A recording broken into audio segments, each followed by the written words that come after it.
할렐루야, 우종범 목사입니다. 자, 오늘은 드디어 신약산책 마지막 시간입니다. 마지막 5주차 강의를 진행하도록 하겠습니다. 자, 5주 사도 후반기를 다루려고 하고 있고요. 성도의 정체성에 대해서 마지막으로 살펴보도록 하겠습니다. 교재는 49쪽을 펴시기를 부탁을 드리고요. 자, 오늘 강의를 통해서 신약산책 잘 마무리하시고 우리 성도가 어떤 정체성을 가지고 나아가야 되는지를 깨닫는 시간이 되길 바랍니다. 자, 49쪽으로 넘어갑니다. 자, 5번째 걸음 사도 후반기 성도의 정체성입니다. 교재를 보시면서 같이 따라오시길 바랍니다. 자, 제가 읽으면서 갈게요. 초대교회 시대는 예수님 부활 이후부터 AD 325년 니케아 종교회의까지로 구분합니다. 그러니까 초대교회는 언제까지냐면 예수님이 부활하신 이후에 니케아 종교회의, 니케아 신조가 정해진 그런 유명한 종교회의죠. 그게 AD 325년에 생기는데요. 그때까지를 초대교회 시대라고 구분을 한다는 것이죠. 그리고 이 초대교회 시기는 사도시대와 사도 이후 시대로 구분하기도 합니다. 그러니까 사도시대는 뭐냐면 성령이 강림하죠. 성령 강림한 이후에 사도들이 살아서 활동하던 시대를 사도시대라고 합니다. 좀 더 구체적으로 얘기하면 사도 요한이 마지막까지 살아서 활동하게 되죠. 그래서 요한서신이라든지 요한계시록을 집필하게 되는데 이 사도 요한이 살아서 죽을 때까지 거기까지를 사도시대라고 한다는 것입니다. 성령이 강림해서 교회가 생겨나죠. 그리고 사도들, 예수님이 직접 활동했던 것을 목격했던 사도들이 마지막 사도였던 사도 요한이 죽을 때까지가 사도시대고요. 그 이후부터 밀라노 칙령까지 시대를 사도 이후 시대로 구분하기도 합니다. 그러니까 초대교회 시대는 예수님이 부활 이후에 니케아 종교회의까지 이렇게 구분하기도 하고 이 초대교회 시대를 사도시대와 사도 이후 시대로 두 가지로 구분하기도 한다는 말씀입니다. 계속해서 봅니다. 또한 유대 기독교인과 이방인 기독교인의 구분이 분명하지 않았던 시기이기도 합니다. 일반적으로 사도 시기는 AD 27년 예수님의 공생의 시기부터 사도 요한의 생애까지로 구분을 합니다. 아까 제가 설명을 드렸죠. 예수님 부활하시고 물론 여기서는 공생애부터 이야기를 했지만 엄밀히 얘기하면 예수님 부활하셔서 교회가 생기고 사도들이 활동하던 시대죠. 사도 요한이 죽음까지 시대를 사도시대다라고 이야기를 합니다. 자, 사도 요한이 요한서신 기록할 당시는 로마 제국으로부터 박해와 내적으로는 이단의 난립에 대항해야 됐다라는 것입니다. 그러니까 사도 요한이 요한서신을 기록합니다. 물론 요한복음과 요한서신, 요한계시록을 기록하는데요. 요한서신은 요한 1서, 2서, 3서를 이야기합니다. 어찌되었건 요한 1, 2, 3서를 기록할 그 당시에는 크게 두 가지 문제가 있었습니다. 첫 번째는 외적인 문제인데 로마 제국으로부터 박해가 있고요. 두 번째는 내적인 문제인데 교회 내부에서 이단의 공격으로 인해서 교회가 여러 가지 문제에 직면하게 되었다는 것입니다. 그러한 때가 바로 요한이 요한서신, 요한 1, 2, 3서를 기록할 때 당시라는 것입니다. 그러므로 이 시기에 쓰인 서신서들은 대부분 교회의 당면 문제에 대하여 기록하게 됩니다. 이러한 시대를 거치면서 성도의 정체성을 찾아가게 됩니다. 제가 이 5주의 마지막 제목을 성도의 정체성이라고 이야기한 이유가 여기에 있습니다. 성도들이 여러 가지 이단의 공격과 로마에서의 공격을 통해서 박해를 통해서 성도가 어떤 것인지를 꾸준히 고민하게 됩니다. 그리고 성도가 이런 것이구나. 성도의 정체성을 찾아가게 된다는 것입니다. 우리도 마찬가지입니다. 현대를 살아가면서 로마의 박해는 없지만 여러 가지 고난과 박해 안에 우리가 살아가고 있습니다. 그런 상황 중에서 성도란 어떤 것인지를 성도로서 정체성을 가지고 세상을 살아가시길 바랍니다. 자, 오늘 과연 성도의 정체성은 무엇인가를 찾아 함께 산책을 떠나도록 하겠습니다. 오늘도 화이팅 하시기를 바랍니다. 자, 먼저 성도의 정체성을 한마디로 이야기하면 고난과 핍박 속에서 확립되어진다라고 저는 표현하고 싶습니다. 그러니까 성도의 정체성은요, 편안함 속에서 확립되어지지 않는다는 것이죠. 로마의 박해와 그리고 이단의 공격 속에 성도의 정체성이 생겼던 것처럼 지금도 마찬가지입니다. 편안함의 안주에서는 성도의 정체성이 생겨나지 않습니다. 때로는 고난과 박해가 있을지라도 그 고난 속에서 생기는 것이 성도의 정체성임을 믿으시길 바랍니다. 그래서 저는 그렇게 생각합니다. 고난은 고난을 즐기는 자를 절대 이길 수 없다. 한번 따라해 볼까요? 고난은, 안 따라하는 분들 계세요. 고난은 즐기는 자를 절대 이길 수 없습니다. 여러분, 고난이나 박해 가운데 있는 분들이 있습니까? 고난을 즐기시길 바랍니다.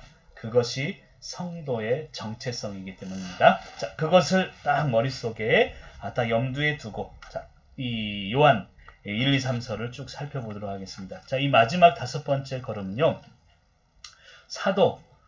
사도시대 때 쓰여진 그런 서신서들, 이 성경들을 살펴보면서 마무리하도록 하겠습니다. 첫 번째는 요한 1서입니다. 자, 요한 1, 2, 3서, 이걸 요한 서신이라고 하는데, 요한 1, 2, 3서를 저는 개인적으로요, 거하라 서신이라고 표현하고 싶습니다. 거하라 서신.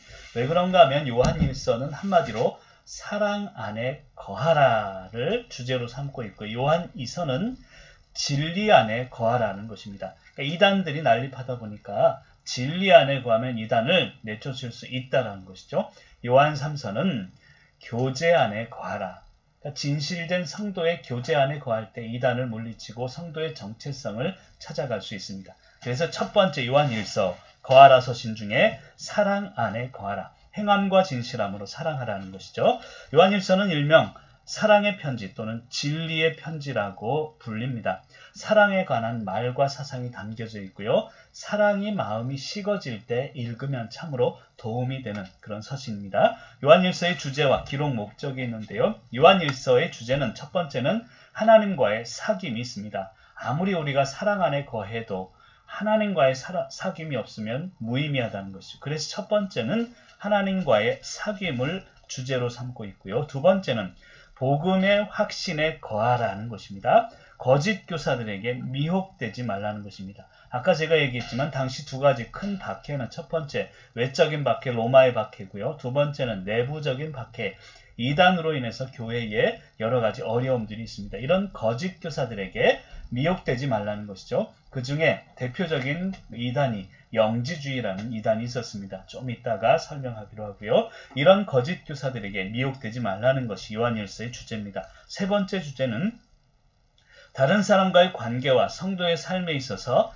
사랑의 실천적 관계를 가르친다는 것입니다. 서로의 관계에 있어서 사랑이 있어야 된다는 것이죠. 사랑의 마음만이 아니라 사랑의 행동과 실천이 있어야 우리 삶은 풍성해진다라는 것을 이야기하고 있습니다. 한마디로 구원받은 사람은 어떻게 살아야 하는가를 요한 1서를 통해서 깨달을 수 있다는 것이죠. 자, 저자는 사도 요한입니다. 요한복음을 저술했고요. 요한계시록도 쓴 분이죠. 수신자, 누구에게 썼냐 하면 소아시아에 있는 교회와 모든 그리스도인들에게 수신자로서 썼다는 것이고요. 기록 연대는 AD 90년경입니다. 이때는 언제인가 하면 도미티안 황제의 말년, 이제 도미티안 황제가 이제 통치를 끝낼 무렵에 이 요한 1서가 쓰여졌는데요. 도미티안 황제는 누군가 하면 바로 네로 황제 아시죠? 그 유명한 네로 황제의 아들이 도미티안 황제였습니다. 그래서 이러한 때에 쓰여졌던 것이기 때문에 박해 중에서 사랑을 이야기하고 있다는 것입니다. 그럼 사도 요한에 대해서 잠깐 설명을 드리면 마가복음 1장 20절에 보면 세베대와 살로메의 아들이다. 이 부유한 집안의 아들로 설명이 되고 있습니다. 그래서 마가복음 15장 40절과 41절에 보면 이 사도 요한의 어머니 살로메가 예수님의 그 사역을 재정적으로 지원했던 기록도 나옵니다. 그러니까 이 사도 요한의 집은 부유한 집안이었고 그리고 예수님을 재정적으로 도울 그런 집안이었다라는 것이죠. 한마디로 상류층이었고 대제사장과 친분이 있었음을 요한복음 18장 15절에 보면 알 수 있습니다. 사도 요한의 형이 야고보가 있었고요. 생애 말년을 특히 에베소에서 보내게 되고요. 이 사도 요한은 사랑의 사도다라는 별명이 있습니다. 근데 두 번째 별명은요. 강직한 사도다라는 별명도 있습니다. 그러니까 사랑에는요. 원칙이 있다는 것을 알아야 합니다. 무조건 받아들이는 것이 사랑이 아니라 원칙에 있어서는 분명히 선을 그을 수 있는 것도 사랑이다라는 것이죠. 그래서 사도 요한은 사랑으로 성도들을 품었지만 이단들에 대해서는 강력하게 대응했다는 것입니다. 이것 또한 사랑의 능력임을 아시기를 간절히 소망합니다. 그래서 사도 요한은 열정의 사도다 한마디로 이야기할 수 있습니다. 자, 다음 페이지 50쪽으로 가세요. 요한일서 큰 숲으로 가겠습니다. 자, 요한일서를 간략하게 살펴보고 나서 여러분들 개인적으로 요한일서를 읽으면 도움이 되리라고 생각이 돼서 제가 도표를 만들었는데요. 서론 1장에 나와 있고 1장 1절에 4절까지 서론에서 인사를 하고 있고요. 1장 5절에서 2장 17절까지는 하나님과 함께하는 삶에 대해서 이야기를 하면서 1장 1절 생명의 말씀에 대해서 이야기하고요. 하나님은 빛이시다라는 것을 분명하게 기록하고 있습니다. 그러면서 예수 그리스도 그분은 우리의 대언자가 됨을 2장 1절에서 이야기를 하고요. 이제 우리는 새 계명을 받은 사람이라는 것이죠. 이 빛된 삶을 살아야 되는데 그러한 삶을 사는 자들의 태도는 어떠한가? 첫 번째는 2장 9절 11절에 보면 형제를 사랑하고 두 번째는 15절 17절에 보면 세상을 사랑하지 말라는 것을 기록하고 있습니다. 그러니까 우리는 형제를 사랑해야 될 존재고 반면에 사랑해야 되지 않아야 될 것이 있는데 그것은 바로 세상이다라는 것이죠. 그것을 2장 17절까지 나타내고 있고요. 두 번째 2장 18절에 3장 24절까지는 하나님 자녀로서의 새로운 삶을 이야기합니다. 거기에 등장하는 것이 적 그리스도에 대해서 이야기를 하고 있고요. 2장 18절 이하에 보면 그리고 하나님의 자녀됨에 대해서 이야기를 하면서 하나님의 자녀된 자들은 서로 사랑하라라는 것을 분명하게 이야기하고 있습니다. 근데 4장으로 넘어가서는 이 거짓 영의 경계와 하나님의 사랑을 이야기합니다. 그러니까 하나님의 영이 있고요. 적 그리스도의 영이 있는데 이것을 분별해야 된다는 것이죠. 그리고 그것을 분별하기 위해서 우리가 알아야 되는 것은 하나님은 사랑이시다. 요한일서 4장 16절에 나오듯이 하나님은 사랑이다라는 것을 분명하게 사도 요한은 이야기하고 있습니다. 그래서 마지막 5장은 결론을 이야기하고 있는데요. 세상을 이기는 믿음에 대해서 이야기하고 있습니다. 그리고 믿는 자들은 기도 응답에 확신이 있어야 하고 죄로부터 자유함을 얻어야 된다. 예수님이 우리를 지키신다라는 것을 이야기합니다. 그래서 요한일서 5장 18절에 보면 하나님께로부터 나신 자가 예수 그리스도를 이야기하죠. 그를 지키심에 악한 자가 그를 만지지도 못하느니라 라고 이야기합니다. 여러분 그것이 우리 성도의 정체성입니다. 우리가 힘들고 어려울지라도 악한 자가 우리를 만지지도 못한대요. 하나님께로 나신 자 예수 그리스도가 우리를 지키신대요. 이것이 성도의 정체성임을 믿고 요한일서를 통해 새로운 소망을 가지시길 바랍니다. 자, 50쪽 중반부 지금 하고 있습니다. 하나님과 사귀는 삶에 대해서 이야기를 하고 있는데요. 세 가지 증거가 나타납니다. 첫 번째 증거는 예수님의 성육신과 십자가의 대속적 죽음에 대한 신앙 고백이 우리 가운데 있어야 된다는 것입니다. 우리가 구원을 받았다면 이것이 있어야 된다. 예수님의 성육신을 믿어야 됩니다. 예수님이 육신으로 오셨음을 믿으시길 바랍니다. 그리고 신앙 고백이, 바른 신앙 고백이 있어야 된다는 것입니다. 마음으로 믿어 의에 이르고 입으로 시인하여 구원에 이른다는 것이죠. 그런 면에서 믿음은요. 신념이 아니라 신뢰입니다. 개인적인 신념, 잘못된 신념이 믿음이 아니라 예수 그리스도에 대한 신뢰가 믿음이라는 것이죠. 그리고 좀 더 말씀드리면 이런 신뢰가 형성이 되면 바로 삶의 신앙 고백이 나타나게 된다. 이것을 요한일서는 이야기합니다.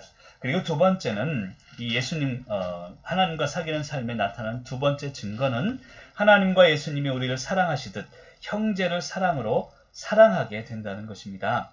요한일서 2장과 3장에 보면 나오는데요. 우리도 사랑받은 존재이기 때문에 사랑하게 된다는 것이죠. 세 번째 증거는 상습적으로 죄를 짓지 않으며 말씀에 순종하는 의로운 삶을 살게 된다는 것입니다. 여러분 저도 그렇습니다. 살다 보면 죄를 짓게 돼요. 그런데 중요한 것은 그리스도에 있는 성도들은 상습적, 습관적인 죄를 지어서는 안 된다는 것이죠. 그래서 죄를 안 짓고 살 수는 없지만 죄의 습관화가 되어서는 안 된다. 이것이 구원받은 자에게 나타나는 증거라는 것입니다. 어떻게 하면 이렇게 할 수 있는가? 죄의 습관화에서 말씀의 습관화로 변화되어야 된다는 것이죠. 이제 날마다 죄를 짓고 살았던 우리가 이제 날마다 말씀에 젖어 살게 되면 그것이 바로 구원의 증거라는 것입니다. 여러분, 신앙의 삶은요, 몸부림입니다. 몸부림.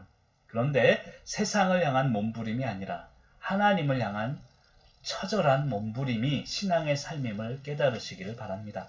그래서 이 거짓주의자들에 대한 경고를 요한일서는 또 하고 있습니다. 특별히 영지주의자들에 대해서 이야기를 하고 있는데요. 영지주의라면 당시 대표적인 거짓교사요 이단을 이야기합니다. 대표적으로 이 영지주의자들은요, 예수 그리스도, 예수님께서 육신으로 오신 성육신을 부인하게 됩니다. 그러니까 2세기 로마 시대, 로마를 중심으로 일어난 이단이 바로 영지주의인데요. 육체는 악한 것이고 영은 선한 것이다. 이렇게 이분법적으로 설명을 하게 됩니다. 그래서 선한 영이 악한 육체에 올 수가 없다. 그래서 예수 그리스도는 선한 분이신데 그 선한 분이 육신, 악한 육신에 올 수가 없다라고 해서 성육신 자체를 부정하게 됩니다. 그러니까 육체를 부정하니까 육신의 부활도 부정하게 되고 예수 그리스도의 부활까지도 부정하게 되고요. 영지주의는 사도들의 열심으로 인해서 이 사도 요한도 그렇고요. 이 서신서들을 보면, 후반기 서신서들을 보면 영지주의 이 이단에 대적하는 내용들이 많이 나옵니다. 이제 마침내 3세기에는 영지주의는 사라지게 되는 것이죠. 근데 영지주의가 끼친 영향이 있습니다. 첫 번째는 도덕 폐기론입니다. 도덕은 필요 없다는 것이죠. 육체는 악한 것이니까 마음껏 즐기자. 이런 패단이 나오게 되고요. 두 번째는 반대의 그런 영향이 나타납니다. 극단적인 금욕주의가 나타납니다. 그러니까 하나는 즐기자 이런 패단이 나타나고, 두 번째 패단은 아니야, 이제 금욕주의로 살아가자라고 극단적인 두 가지의 영향이 나타난다는 것이죠. 육체를 자학하게 됩니다. 영혼만을 귀하게 여기면서 잘못된 방향으로 영지주의가 사회를 어지럽히게 된다는 것입니다. 그런 상황 속에서 이 요한일서를 통해 사도 요한이 이야기하는 것은 사랑과 믿음이 이러한 상황을 이기는, 세상을 이기는 무기다라고 이야기하고 있습니다. 그래서 하나님 자녀로서는 새로운 삶을 살아야 되는데 서로 사랑하는 것이 바로 우리의 무기다라는 것이죠. 말과 혀로만이 아니라 행함과 진실함으로 사랑하자라고 이야기를 하고 있습니다. 그러니까 저는 그렇게 이야기를 해요. 입으로 말하지 맙시다. 행동으로 말합시다.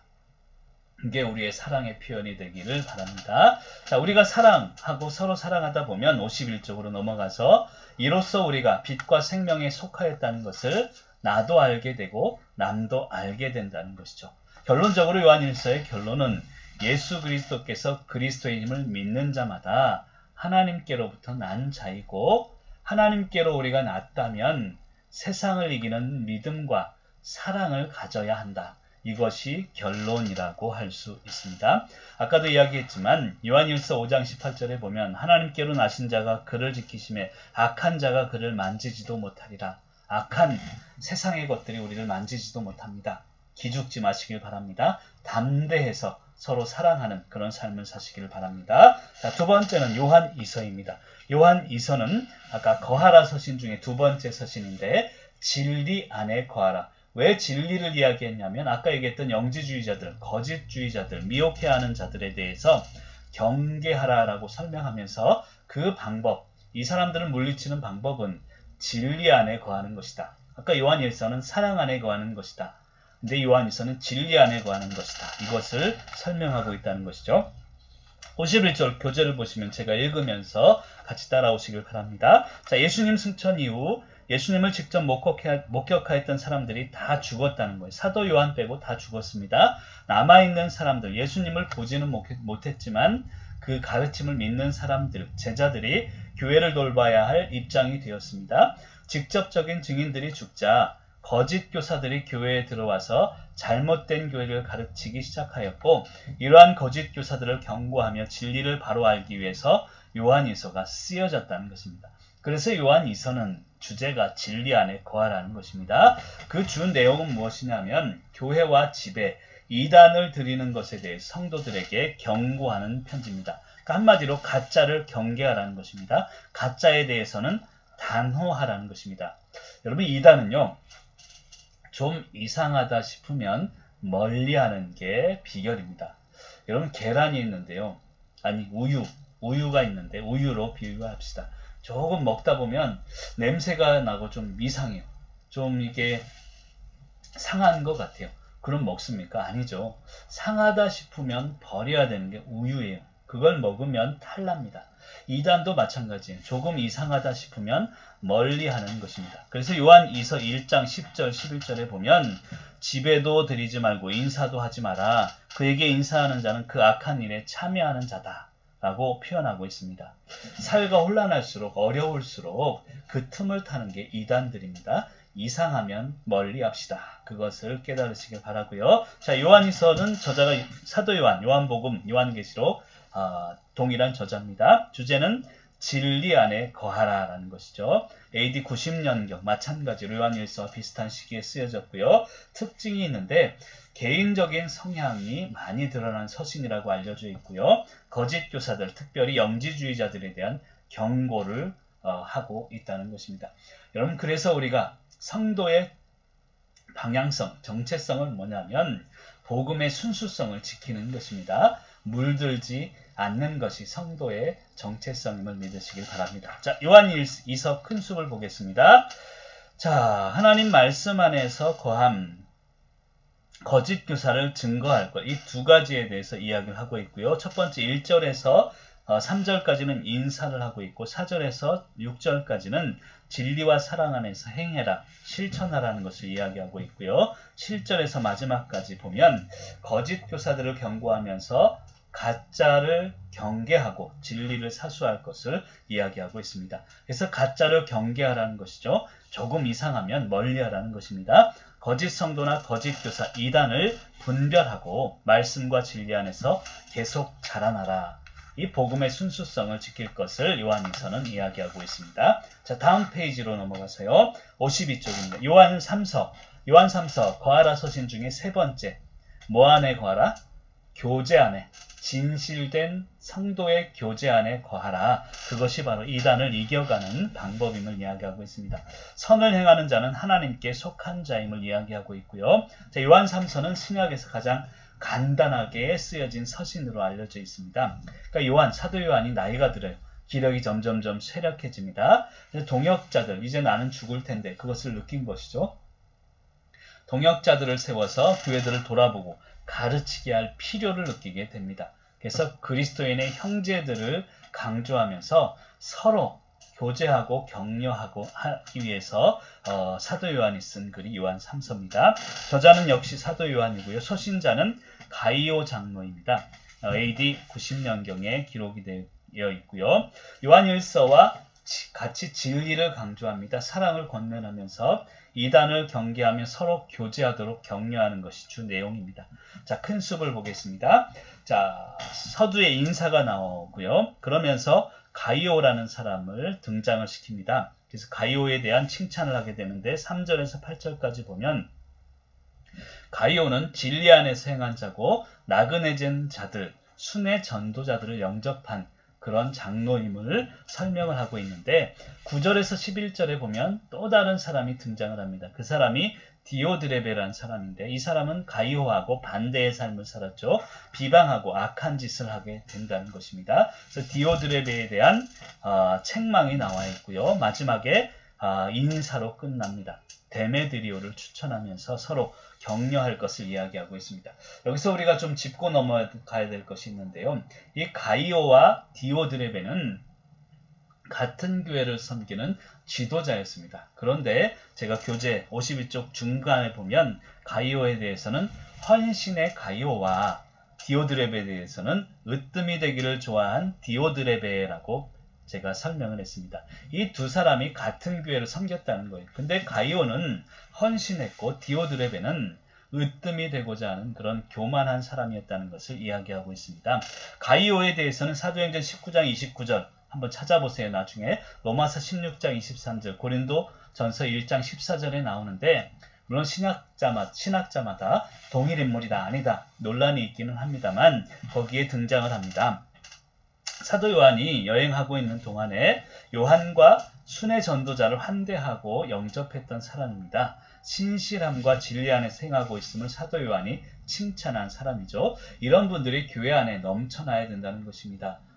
전도자들을 대접하고 전도할 수 있도록, 사명 감당할 수 있도록 필요한 것을 이제 계속해서 공급하는 사역을 교회 안에서 일어나야 된다는 것이죠. 근데 디오드레베는 반대의 사람이었습니다. 그러니까 같은 교회 안에 이런 부류의 사람이 있다는 것이죠. 요한의 편지를 무시합니다. 사도의 권위를 인정하지 않고 순회 전도자들을 영접하지도 않았습니다. 교회 안에서 중요한 위치에 있었지만 교만으로 눈이 멀어서 나중에는 이러한 이 디오드레베를 통해서 욕망과 욕심이 주교, 추기경, 교황이라는 제도를 낳고 말았다라고 이 주석가인 그랜트 오스본이 주장을 합니다. 그러니까 교회의 리더십은요, 명예가 아니에요. 권세가 아니고 교만이 아닙니다. 겸손과 헌신이 교회의 리더십이 되어야 합니다. 낮아지라는 것이죠. 겸손할 때 교회가 올바로 성장할 수 있음을 믿으시길 바랍니다. 여러분, 나는 가이오와 같은 사람입니까? 아니면 디오드레베와 같은 사람입니까?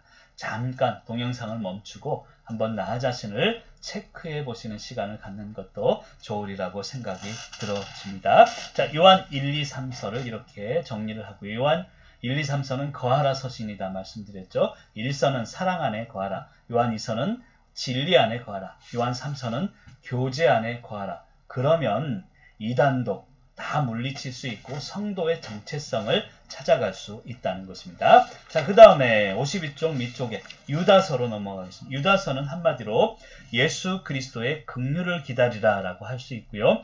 유다서를 배교자 행전이라고 부르기도 합니다. 왜냐하면 예수 그리스도 진리를 벗어난 이단들의 모습을, 배교자들의 모습을 주로 다루기 때문에 유다서를 배교자 행전이라고도 부르고요. 바울 서신과 일반 서신 등이 많은 내용이 거짓 교사, 이단을 담고 있습니다. 이러한 문제에 대해서 유다서도 담고 있는데 훨씬 더 강력하게 경고하고 있다는 것입니다. 그래서 옥스퍼드 대학의 신학자인데요. 교수님이시죠. 성서 해석가인 모퍼시라는 사람은 유다서를 교회를 일깨우는 불의 십자가다, 이런 표현을 했습니다. 그 정도로 유다서는 강력한 표현을 담고 있다는 것입니다.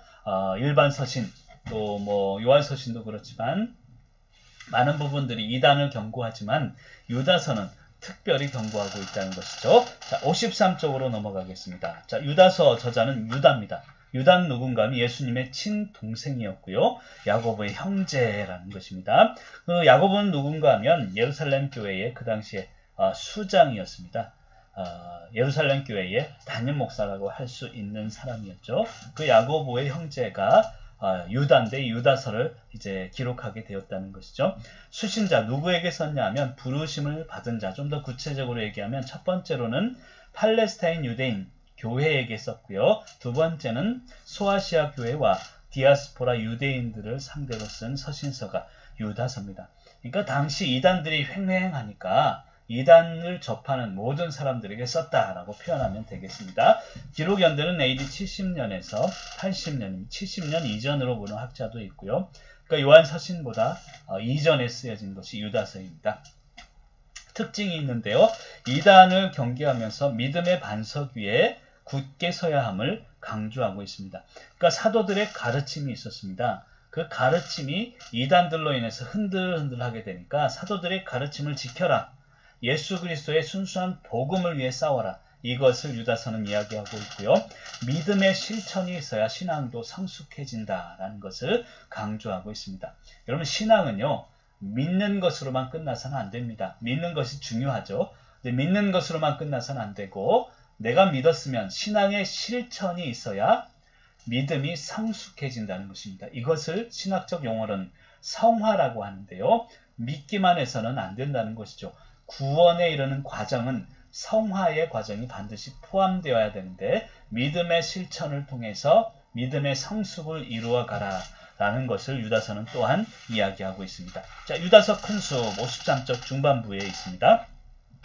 자, 1장 1절에서 4절까지는 인사와 유다서 기록하는 목적을 쓰고 있습니다. 3절에 보면 믿음의 도를 위해서 힘써 싸울 것을 이야기하고 있고요. 4절에는 예수 그리스도를 부인하는 거짓 교사를 경계할 것을 설명합니다. 그리고 5절에서 16절까지는 강력하게 거짓 교사에 대해서 심판할 것을 이야기합니다. 출애굽 후에 불신앙으로 죽은 사람들에 대해서 5절, 7절에 음행하다가 형벌받은 자들, 10절, 11절 본능을 따라 살다 멸망을 받은 자들, 15절에 경건치 않은 자들의 심판을 설명하고 있습니다. 강력하게 이야기하죠. 그러면서 17절과 23절에는 정신 차려 라는 내용을 담고 있습니다. 경고와 권면입니다. 20절에 보면 믿음 위에 자신을 세우고 성령으로 기도하라 강력하게 이야기하고요.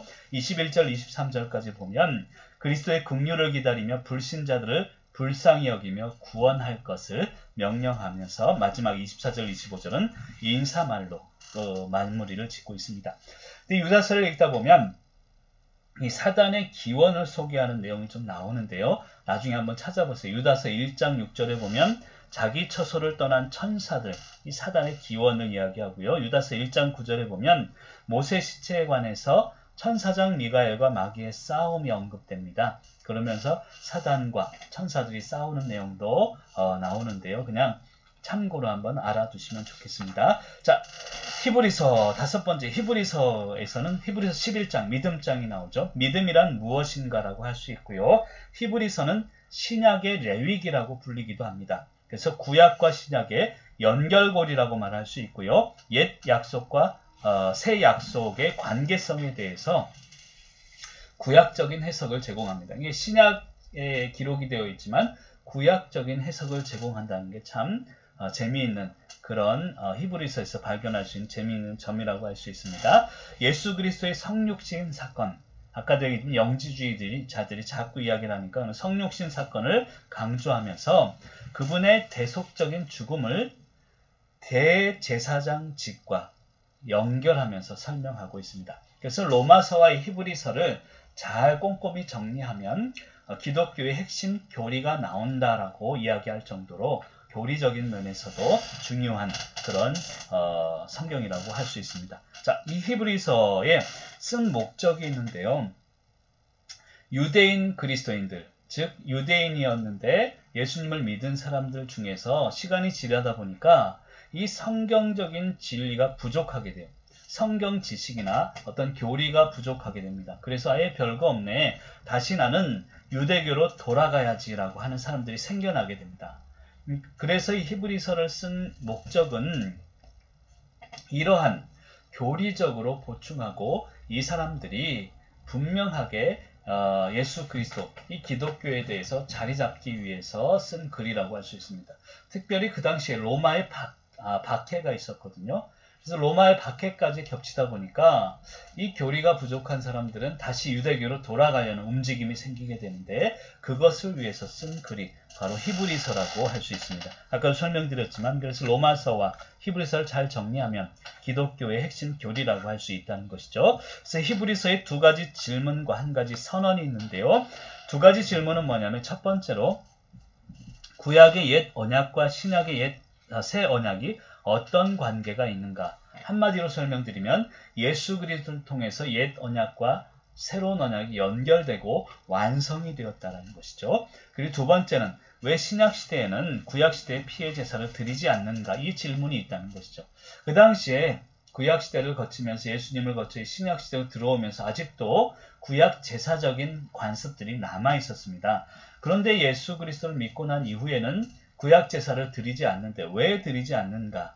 그것에 대해 설명하기를 예수 그리스도 십자가의 희생 제물, 그 피의 제물로 모든 것이 완성되었다라고 설명하고 있다는 것이죠. 이 두 가지 질문의 맥락이 히브리서 안에 쭉 담겨져 내려오고 있고요. 마지막으로 한 가지 선언을 하게 되는데 이것을 그리스도의 우월성이라고 설명을 합니다. 예수 그리스도는 모든 면에서 뛰어나신 분이시고 율법의 완성이요 마침이다 라고 설명하고 있다는 것이죠. 그래서 그 다음 페이지 54쪽으로 넘어가게 되면 히브리서 개관을 살펴보겠습니다. 저자는 누구인지 알 수가 없습니다. 미지의 기독교인이다. 좀 더 구체적으로 설명드리면 헬라어를 사용하는 유대인 중에서 믿었던 기독교인이었을 것이다 라고 설명합니다. 수신자도 마찬가지로 유대계 기독교인들, 좀 더 설명하면 흔들흔들하는 다시 유대교로 돌아가려고 하는 그런 사람들이었다라고 설명할 수 있고요. 기록 연대는 AD 80년에서 90년경이다라고 설명합니다. 그러니까 요한서신보다 좀 일찍 쓰여져 있고요. 유다서보다는 좀 나중에 쓰여진 그런 연대를 보이고 있습니다. 특징은 신약의 레위기라고 불리고요. 쭉 읽다 보면 설교를 듣는 듯한 그런 느낌이 들 정도로 설교에 가까운 글이고요. 구약 인용이 많습니다. 왜 구약 인용이 많냐면 아까도 유대인 기독교인들을 위해서 쓴 글이다 보니까 유대인들은요. 구약 성경을 많이 의존했습니다. 그래서 그들을 위해서 구약 성경을 많이 인용을 했다는 것이죠. 그러다 보니까 유대교적 사상과 성향이 강하고요. 히브리서 11장에서 믿음의 정의를 내리고 있다는 것입니다. 자, 54쪽 중반부에 히브리서 큰 숲을 보겠습니다. 자, 서론이 1장 1절에 4절까지 인사를 담고 있고요. 1장 5절에서 4장 13절까지는 그리스도의 우월성에 대해서 이야기합니다. 그러면서 천사보다 모세보다 우월하신 그리스도를 설명하고 있습니다. 모세를 이야기한 이유는요. 그 당시에 유대인들은요. 모세하면 이야 위대한 사람, 모세하면 그냥 우러러보는 사람이었거든요. 그래서 유대인들에게 이제 모세를 설명하면서 그리스도를 더 우월하신 분을 설명하고 있다는 것이죠. 2장 7절에 보면 그리스도의 고난, 낮아짐에 대해 설명하면서 3장의 5절, 6절에 그 유명한 모세와 대비하면서 모세보다 우월하신 그리스도를 설명하고 있습니다. 그리고 4장 14절에서 10장까지는 대제사장인 예수 그리스도의 대제사장직에 대해서 설명하고 있습니다. 예수님이 죽고 부활하신 것이 바로 새 언약의 시작이고 예수 그리스도를 통해서만 하나님의 은혜의 보좌 앞으로 나아갈 수 있다. 그래서 히브리서 4장 16절에 보면 은혜의 보좌 앞에 담대히 나아갈 것을 분명하게 설명하고 있습니다. 우리도 마찬가지입니다. 예수 그리스도가 대제사장으로서 십자가에 죽으시고 부활하심으로 새 언약의 삶을 살고 있습니다. 그래서 담대함으로 하나님의 은혜의 보좌 앞으로 날마다 나아가시기를 부탁을 드립니다. 그리고 10장에서 13장까지를 읽다 보면 그러면 이제 우리는 어떻게 살아야 되는가? 신앙의 길에 대해서, 믿음에 대해서 설명을 합니다. 믿음의 확신을 이야기하는데 10장에 보면 믿음 안에서 굳건히 인내할 것을 이야기하고 있고요. 신앙생활에 있어서 필요한 것과 피해야 될 것을 이야기하면서 11장에 들어와서는 그 유명한 믿음의 정의를 합니다. 믿음은 바라는 것들의 실상, 바라는 것은 미래죠. 실상은 현재입니다. 그러니까 믿음은 그거예요. 아직 이루어지지 않았지만 그것을 현재로 이루어졌다고 믿고 살아가는 것이 믿음이라는 것입니다. 여러분, 그래서 믿음은요, 담대함이에요. 아무것도 없지만 있는 자처럼 살아가는 것입니다. 여러분, 없어도 있는 자처럼 사시길 바랍니다. 없어서 죽겠다 하시지 마시길 바랍니다. 없어도 있는 듯 사는 것입니다. 있어도 없는 듯 겸손하게 사는 것이 믿음이라는 것이죠. 그래서 미래를 현재로 사는 것이 믿음이다. 저는 그렇게 얘기하고 싶습니다. 그래서 11장에 보면 믿음의 승리자들에 대해서 쭉 이야기합니다. 그래서 히브리서 11장은요. 믿음의 위인들에 대해서 명예의 전당이다. 이 사람 저 사람 이런 사람들 쫙 이름을 쭉 나열하면서 승리자들을 소개하고 있습니다. 그래서 하나님의 말씀을 붙잡기 힘들 때에도 고난이 있을 때 지금도 얼마나 힘듭니까? 기꺼이 하나님의 말씀을 선택한 사람들의 명단이고 명예의 전당이다 라고 할 수 있고요. 13장에 보면 사랑에 대한 권고를 하고 있습니다. 인색하지 마라. 베푸는 삶을 살라. 베풀수록 많아진다는 것입니다. 베풀어야 많아지는 것이 그리스도인의 그런 삶임을 믿으시길 바라고 신앙의 원리임을 믿으시길 바랍니다. 오히려 내 것 하다 보면 다 없어져요. 근데 베풀다 보면 오히려 많아지는 것이 우리의 삶임을 믿으시길 바라고요. 여기 13장 7절과 17절에 보면 영적 지도자들에 대한 자세가 나오는데 17절에 보면 너희를 인도하는 자들에게 순종하고 복종하라 라고 설명하면서 마지막 인사와 기원으로 마지막을 이야기하고 있습니다. 한마디로 히브리서를 보면서 인내하라는 것이죠. 히브리서 10장 36절 39절에 보면 인내하고 견뎌야 될 것을 이렇게 이야기합니다. 우리는 뒤로 물러가 멸망할 자가 아니요 오직 영혼을 구원함에 이르는 믿음을 가진 자니라 라고 설명하고 있습니다. 물러나지 마시길 바랍니다. 믿음은 물러나는 게 아닙니다. 앞으로 전진하는 것입니다. 사랑에 참고 환경을 견디면서 전진하다 보면 하나님이 믿음의 경주자를 통해서 우리를 믿음의 경주자 삼으시고 축복하실 줄 믿습니다. 히브리서의 중심 내용이 있는데요. 첫 번째, 예수 그리스도는 우월하시다. 두 번째, 예수 그리스도는 우리의 대제사장이시다. 세 번째, 그렇다면 참된 성도인 우리는 어떻게 살아야 되는가? 그리고 네 번째는 예수님은 누구신가? 다섯 번째, 믿음은 어떻게 일하는가? 여섯 번째, 성도의 죽음에 대해서 이야기합니다. 여러분, 죽음은 피할 수 없습니다. 하지만 죽음의 두려움은 피할 수 있습니다. 성도는 그런 존재예요. 죽음을 두려워하는 게 아닙니다. 바로 삶을 살아가면서 죽음을 향해 나아가지만 죽음 앞에서 당당한 것이 성도의 삶입니다. 그래서 저는 그렇게 이 히브리서를 마무리 짓고 싶어요. 생명보다 귀한 것은 사명입니다.